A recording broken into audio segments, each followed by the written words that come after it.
Les récifs coralliens ressemblent à des paysages paisibles. Et pourtant, ils gardent parfois la mémoire des volcans. La science est fascinante, sauf quand personne ne prend le temps de l'expliquer. Bienvenue dans The Silex par Science Escape.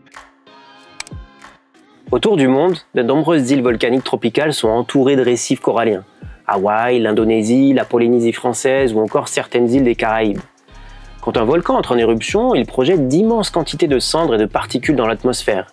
Une partie finit par retomber dans l'océan, où ces matériaux volcaniques se dissolvent progressivement dans l'eau. Et les coraux enregistrent cette pollution volcanique presque sans le savoir, car les coraux construisent leur squelette en puisant des éléments chimiques directement dans l'eau de mer. Lorsque des minéraux volcaniques sont présents, ils peuvent être intégrés à leur squelette au moment de leur croissance. Résultat, chaque couche du corail peut conserver une signature chimique de l'éruption.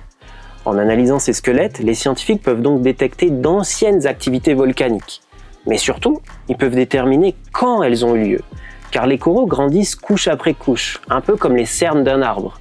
Et grâce à différentes méthodes chimiques, il est possible d'estimer la date des éruptions, mais aussi parfois leur durée ou leur intensité. Et ces informations sont extrêmement précieuses, parce que comprendre le rythme des éruptions passées, ça aide les volcanologues à mieux anticiper le comportement futur d'un volcan, et donc à mieux protéger les populations qui vivent à proximité. Donc les coraux ne sont donc pas seulement des animaux construisant des récifs, ce sont aussi des archives naturelles capables d'enregistrer l'histoire géologique de la planète. C'était The Silex par Science Escape. T'as un mot ou un concept qui te trotte dans la tête? Laisse-le en commentaire et on l'expliquera.